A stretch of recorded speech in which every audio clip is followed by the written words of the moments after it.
fois-ci avec messieurs Anthony Molic, ici, Bonjour. et Guillaume Massé, Oui, tous bonjour. deux de la société Netrix.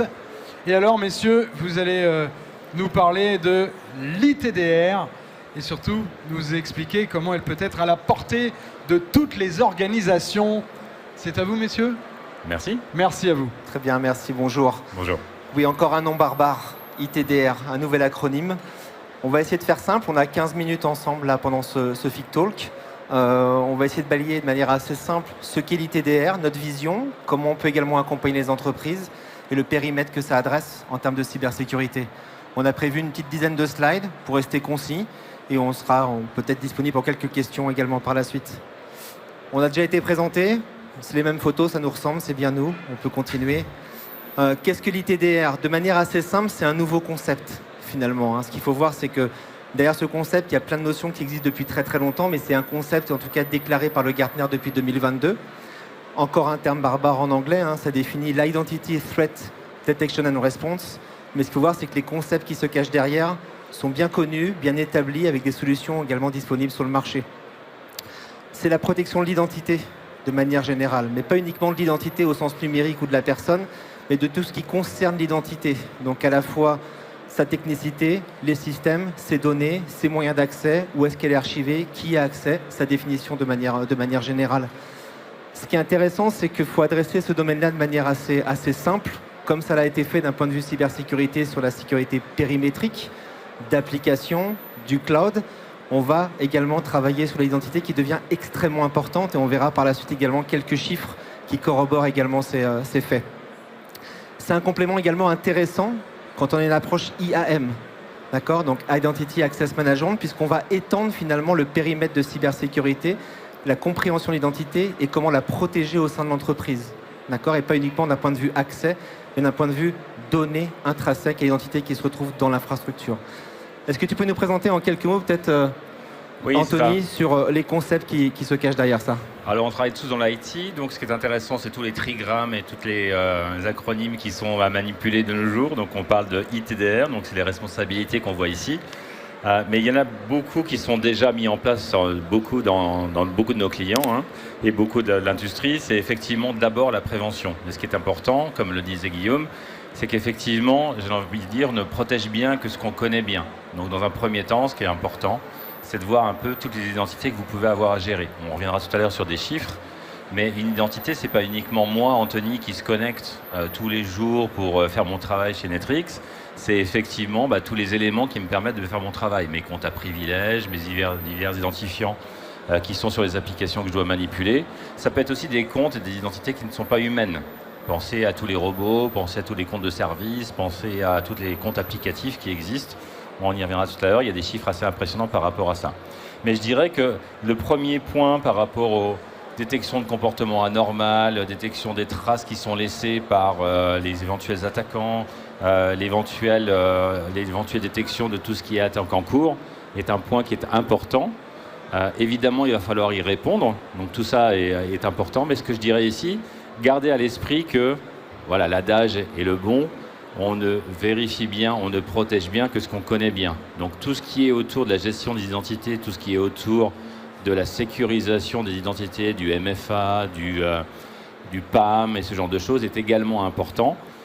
Et on a une approche correcte, selon nous, et suivant beaucoup d'analyses qui sont citées ici, Gartner et d'autres, c'est effectivement, on ne prévient et on ne peut corriger des attaques que si on a une approche qui est assez conséquente. Alors évidemment, on va vous dire, très bien, mais je ne peux pas avoir tous les projets en même temps, il faut bien que je commence par quelque chose, c'est vrai. L'important, c'est effectivement d'avoir un niveau de maturité et d'avoir un voyage vers la sécurité des identités qui est le plus complet possible. Tout à fait. Ce qui est intéressant, c'est que l'identité devient vraiment au cœur de l'infrastructure. On le voit, il y a quelques chiffres qui ont été partagés notamment par le Gartner et également par Verizon dans les dernières études menées en 2022 et en 2023, avec des chiffres assez ahurissants. 98% des entreprises constataient en tout cas une augmentation phénoménale du nombre d'identités, en tout cas déployées, en tout cas nécessaires pour pouvoir gérer l'infrastructure, les applications, le cloud. En moyenne, on peut identifier à peu près 45 identités numériques attachées à une personne. C'est ce qu'on évoquait tout à l'heure. Il ne s'agit pas juste simplement du compte Windows. Il y a tout ce qui peut être également autour en termes d'applications, de cloud, de machine to machine. 45 identités en moyenne par personne. 74% des brèches comprennent en tout cas un acte malveillant dû à un élément humain. Quand on dit élément humain, justement, c'est une identité, c'est une compromission de compte, d'identifiant, ce genre de choses. Donc c'est des statistiques qui sont assez hallucinantes, assez importantes. Et on le voit aujourd'hui, l'identité numérique devient en tout cas un sujet central dans la sécurisation de l'entreprise de manière générale. On ne parle plus uniquement de sécurité d'accès, mais de sécurité vraiment de la personne et donc de son identité derrière. 68% des entreprises ont subi un impact commercial direct, c'est-à-dire une perte de chiffre d'affaires, une perte en bourse également, une dévalorisation forte suite à une compromission d'une identité. D'accord ? C'est la source en fait à tout problème, parce que le chemin le plus simple finalement, un petit peu comme montré tout à l'heure sur le schéma par Anthony, c'est d'abord je compromis une identité, je m'installe tranquillement dans l'infrastructure de l'entreprise que je veux compromettre, et derrière, je récupère d'autres informations qui viennent corroborer finalement mes scénarios d'attaque. Mais le point d'entrée initial, c'est l'identité, c'est le plus simple. On parle souvent de protection des mots de passe, gestion des mots de passe. Voilà, le célèbre AZERTY ou 1, 2, 3, 4, 5, 6 en mot de passe fait partie en tout cas des sujets qu'il faut surveiller également. Si on va un peu plus loin, en termes de premier vecteur de vulnérabilité, effectivement, alors ça paraît bête, mais pour protéger les identités, il faut bien comprendre comment les attaques se font. Et on le voit souvent, donc les exemples sont évidents. Mais les attaquants vont commencer d'abord par le maillon faible. Et le maillon faible, malheureusement, ça peut être n'importe quoi qui est listé ici. On a des exemples fameux avec un aquarium qui était connecté. Et c'est comme ça qu'ils sont arrivés dans l'infrastructure du client. C'est effectivement de se dire, voilà, il y a un aquarium connecté. Ça peut être une caméra Wi-Fi, ça peut être, je sais pas moi, un frigo connecté, etc., etc. Et ce qui est important, c'est qu'il faut quand même sécuriser son infrastructure. Alors, pas du tout ici la notion de se dire c'est de la faute de Linux, etc., etc. Ce qu'il faut bien comprendre, c'est que tous ces éléments-là sont sur des noyaux Linux. Les caméras, les bornes Wi-Fi, les aquariums, les petits Raspberry qui font quelque chose dans l'infrastructure et ce genre de choses. Donc, c'est déjà important de voir un petit peu ce qui se passe sur vos environnements. Là où on n'est pas en train de voler une identité, on est en train d'essayer d'accéder à l'infrastructure. Accéder à l'infrastructure, ça peut être effectivement sur les micro-noyaux Linux ou les noyaux Linux. Là, il y a un point important, c'est qu'il y a des comptes ici, il y a des identités. Il y a des identités qui ne sont pas humaines, mais il y a des identités techniques. Ça peut être le compte root, ou ça peut être le compte admin, ou ça peut être ce genre de choses. Donc c'est vraiment important de commencer par ça, en termes de sécurité, et d'avoir tous les éléments qui vont s'assurer que tout ce qui est connecté à votre réseau, alors évidemment, il y a plein de technologies qui existent, VLAN et ce genre de choses, mais ça permet effectivement d'avoir une démarche de contrôle de ce qui se passe en termes d'identité, même si on parle d'infrastructure Linux. Le deuxième point, c'est ensuite, une fois qu'on est dans le réseau, c'est comment je vais chercher des informations. Et là, on le voit, c'est quotidien, malheureusement, ça peut être des hôpitaux, ça peut être des infrastructures, ça peut être des organismes publics ou privés. C'est Windows. Windows, c'est primordial, tout le monde utilise Windows. On aime ou on n'aime pas Windows, c'est pas le débat, mais on utilise Windows. Et même si on aime bien macOS, en général, votre compte utilisateur pour vous connecter avec votre Mac sur l'entreprise, c'est un compte qui est géré par une infrastructure Microsoft. Donc c'est là qu'effectivement, protéger Microsoft et protéger l'environnement Windows ou l'environnement poste de travail est quelque chose qui est vraiment important, parce que ce qu'ils vont essayer de faire, c'est effectivement trouver d'abord un compte sans forcément beaucoup de privilèges, mais au moins pouvoir rentrer et analyser ce qui s'y passe. Et là encore, les chiffres montrent que regarder ce qui se passe dans votre Active Directory ou votre Entra ID, ça met quelques secondes. Et voler une identité sur Active Directory, en moyenne, de nos jours, c'est 5 à 6 secondes pour voler une identité si ce n'est pas correctement protégé. Donc voilà, c'est des points qui sont importants. La deuxième démarche, je sais que c'est bizarre, mais je ne suis pas le seul à le dire, on n'est pas le seul à le dire, c'est que ce n'est pas votre rôle de stopper les attaques. C'est bizarre à dire, mais vous n'y arriverez pas. D'accord ? Personne n'y arrivera. L'idée, c'est de ralentir au maximum les attaques, les ralentir au maximum, les freiner au maximum. C'est un petit peu comme une maison. Une maison, quand il y a des vols aux alentours, qu'est-ce que vous faites ? C'est que vous allez mettre un système d'alarme. D'accord ? Comme ça, c'est malheureux à dire, mais les voleurs iront chercher ailleurs. D'accord ? Là où il y a une maison qui n'a pas d'alarme, ou une voiture qui n'a pas d'alarme, ou une voiture qui n'est pas suffisamment protégée. Là, l'idée, c'est vraiment de les ralentir au maximum pour avoir le temps de traiter cette attaque. Mais l'identité, si on va la voler, une fois de plus, c'est quelques secondes. Donc il y a des solutions sur le marché qui vous disent je réponds en 2, 3, 4 minutes, c'est trop tard. 2, 3, 4 minutes, c'est trop tard. L'idée, c'est vraiment d'essayer de freiner au maximum et d'avoir quelque chose qui soit le plus réactif possible. Donc là, l'idée, c'est effectivement de pouvoir surveiller vos annuaires. Une fois de plus, on en revient à l'environnement qu'on aime ou qu'on n'aime pas. Une fois de plus, ce n'est pas le débat. Active Directory, Azure AD, Entra ID, je ne sais pas comment ils vont l'appeler l'année prochaine, Microsoft, mais on va dire que ça va s'appeler autre chose. C'est effectivement de gérer la protection de vos annuaires. La protection de vos annuaires, c'est plein d'évolutions. Ça peut être des choses qui sont du tiering, ça peut être un bastion, ça peut être de la détection d'attaque en temps réel. Tous ces éléments-là, c'est par rapport à votre niveau, par rapport à votre maturité et par rapport à vos priorités. Ça peut être aussi une question budgétaire, il faut être honnête. Mais l'idée, c'est de voir un peu, une fois de plus, comment je ralentis. Qu'est-ce qui fait que c'est trop simple chez moi de rentrer? Qu'est-ce qui fait que c'est trop simple de voler l'identité de Guillaume pour qu'ensuite il se fasse passer pour Anthony. D'accord ? C'est vraiment ces points-là qui sont importants. Et n'oubliez pas, tout ce qui s'appelle mouvements latéraux, c'est des points importants puisque dans un premier temps, la personne, l'attaquant, va prendre une identité pour se faire passer pour une autre, pour se faire passer pour 100 autres personnes, pour se faire passer pour 150 personnes différentes. Et derrière, c'est tracer tout ça qui va être très compliqué pour vous. Donc gardez ça à l'esprit, les annuaires sont vraiment assez importants. Ce qui est aussi intéressant, c'est qu'on a un superbe organisme en France qui s'appelle l'ANSSI. Je vous engage, je les ai lus, pour aider nos clients, mais aussi parce que c'est important de le savoir.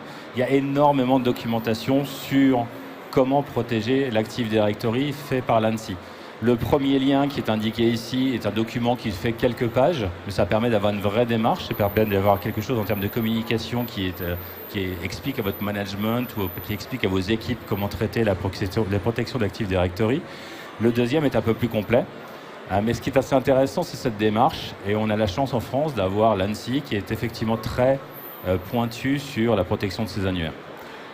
Principalement et de base, c'est effectivement cette notion de tiering que vous connaissez sûrement, hein, mais c'est effectivement appliquer ça à l'Active Directory avec une notion de tiering, de PAM, de station accès privilégié, pardon, et effectivement d'avoir une démarche qui est la plus axée possible sur la notion de tiers applicatif, de qui doit faire quoi, de quand je me connecte en tier 0, quels sont les éléments que j'ai le droit de faire ou pas le droit de faire, etc. C'est des choses qui sont assez intéressantes. Donc gardez ces deux liens-là, si vous ne les avez pas lus, je vous engage vraiment à le faire. De notre côté, Netrix, société internationale, on a décidé d'appliquer plutôt le framework de sécurité NIST. Je ne sais pas si vous le connaissez non plus, mais c'est quelque chose qui est assez intéressant. Appliquer à Active Directory, c'est ces questions-là qu'il faut se poser. D'accord ? Il y en a plein, là, je ne vais pas les faire une par une, mais l'idée, c'est effectivement de se dire comment je fais pour identifier ma problématique, où j'en suis. Une fois de plus, on ne protège bien que ce qu'on connaît bien. Où j'en suis, qu'est-ce que j'ai, où sont mes comptes à privilèges, où sont mes accès non sécurisés, où sont mes comptes avec des mots de passe faibles, où sont des comptes avec des mots de passe compromis dans un dictionnaire publié sur Internet. Ce sont des éléments qui sont importants. On va revenir sur des éléments techniques, les GPO, etc., mais identifier où j'en suis pour ensuite mieux protéger. D'accord ? Mieux protéger, c'est est-ce que je suis capable de mettre des bloqueurs, est-ce que je suis capable de freiner si quelque chose se passe dans mon environnement. Détecter, c'est effectivement je suis sous attaque. Est-ce que je suis capable de détecter? Est-ce que je mets 1 heure, 1 mois, 6 mois, 20 secondes, 1 milliseconde à trouver que je suis sous attaque? D'accord? Et est-ce que je fais quelque chose par rapport à ça? Détecter en 1 milliseconde n'a aucun intérêt si derrière vous mettez 10 minutes à réagir. Voilà. Parce que 10 minutes, une fois de plus, c'est trop tard.